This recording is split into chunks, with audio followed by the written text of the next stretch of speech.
میرے ایک بابا جی ہیں، میں ان کے پاس گیا، میں نے کہا حضور مجھے بھی ڈر لگتا ہے کہ پتہ نہیں کب موت آ جائے، خوف آتا ہے۔ فرمانے لگے کہ اچھا موت سے ڈرتے ہو؟ میں نے کہا ہاں اب ڈر لگتا ہے، عمر زیادہ ہو رہی ہے، پہلے فیل نہیں ہوتا تھا، اب ڈر لگتا ہے۔ تو پوچھنے لگے اچھا تمہارے ابا کہاں ہیں؟ میں نے کہا وہ تو چلے گئے۔ نانا کہاں ہیں؟ میں نے کہا وہ بھی وہاں چلے گئے۔ نانی کہاں ہیں؟ وہ بھی چلے۔ دادا کہاں ہیں؟ وہ بھی چلے گئے۔ دادی کہاں ہیں؟ میں نے خالو کہاں ہیں؟ چاچا کہاں ہیں؟ میں نے کہا سب چلے گئے۔ تایا کہاں ہیں؟ میں نے کہا سب گئے۔ کہنے لگے تو پھر ڈر کس بات کا؟ بھائی تم بھی چلے جاؤ گے تو انہی کے پاس جاؤ گے نا جہاں سارے ہیں، آدھے سے زیادہ خاندان تو وہاں ہیں، اور جو تھوڑا بہت رہ جائے گا وہ بھی پیچھے ایک ایک کر کے آ ہی جائے گا، تو ڈرنا کس بات کا ہے؟ پھر فرمانے لگے اچھا یہ بتاؤ تمہارے بابا کہاں ہیں؟ خواجہ کہاں ہیں؟ میں نے کہا وہ بھی وہیں۔ غوث کہاں ہیں؟ میں نے کہا وہ بھی وہیں ہیں۔ میں نے پھر ڈر کس بات کا؟ پھر ڈر کس بات کا؟ کہنے لگے ایک نسخہ بتاؤں آپ کو؟ میں نے کہا بتائیے۔ انہوں نے ایک نسخہ دیا مجھے، وہ میں چاہتا ہوں آج آپ کو بھی دے دوں، اور اس پہ عمل کر کے دیکھیں، آپ کو بہت لطف آئے گا۔ عمل کریں گے؟ فرمانے لگے بیٹا روز ان کو نا جو چلے گئے دنیا سے ان کو روز ایک تحفہ پیش کر دیا کرو۔ میں نے کہا تحفہ کیسے؟ کہنے کوئی گفٹ بھیجا کرو۔ گفٹ؟ میں نے کہا گفٹ کون سا؟ ٹی سی ایس سے بھیجوں؟ کہاں سے بھیجوں؟ کون لے کے جائے گا؟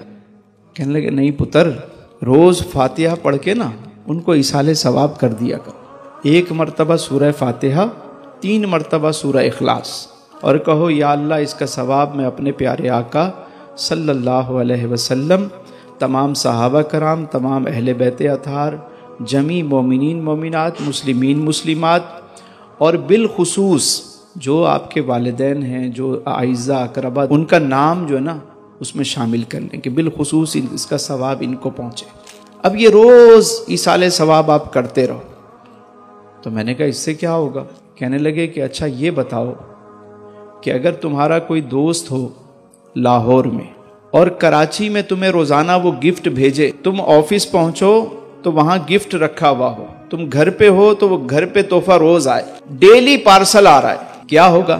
میں نے کہا میں تو بڑا خوش ہوں گا۔ کہنے لگے کہ روزانہ وہ دوست تمہیں تحفہ بھیجتا ہے، ایک بہترین بکے ہے، خوبصورت بکے آتا ہے، گفٹ آتا ہے، آپ روزانہ اس کو انجوائے کرتے ہو، اور ایک دن آپ کو پتا چلے کہ آپ کا وہ دوست جو لاہور میں ہے، جو روزانہ آپ کو تحفہ بھیجتا ہے، آج وہ خود آ رہا ہے، آپ کیا کرو گے؟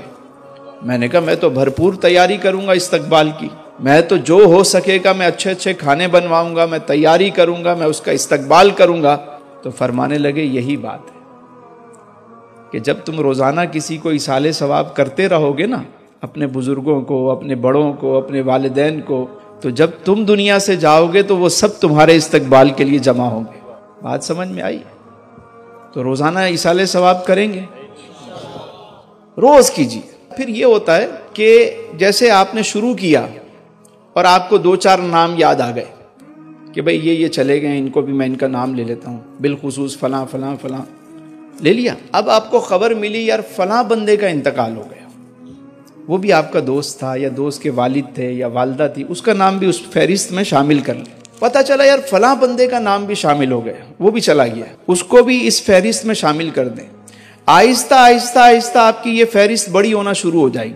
اس کے گھر والے شاید بھول جائیں اس کو، لیکن آپ روزانہ اس کو ایصال ثواب کر رہے ہوں گے۔ اور جب ایسا بندہ دنیا سے جاتا ہے نا، جو سب کے لیے ایصال ثواب کرتا رہتا ہے، نماز پڑھتا رہتا ہے، نیک کام کرتا رہتا ہے، نیک انسان جب دنیا سے جاتا ہے تو پاک فرشتے، وہ معصوم فرشتے پوری جماعت کی صورت میں آتے ہیں، اس کا استقبال کرتے ہیں، اس کو پورے طریقے سے پروٹوکول سے لے کے جاتے ہیں۔ قرآن کریم کہتا ہے یا ایتھا النفس المطمئنہ ارجعی الی ربک راضیۃ مرضیہ فادخلی فی عبادی وادخلی جنتی۔ اے پاک روح آجا، باہر آجا، اب چلنے کا ٹائم آ گیا تھا۔ تو بڑے طریقے کے ساتھ اس کو لے کر جاتے ہیں اعلیٰ علیین کی طرف۔ اچھے کام کا ہمیشہ اچھا نتیجہ ہے، موت بھی اچھی ہو جائے گی اور زندگی بھی اچھی ہو جائے گی۔ اللہ تعالیٰ آپ سب کو آسانیاں عطا فرمائے اور آسانیاں تقسیم کرنے کا شرف عطا فرمائے۔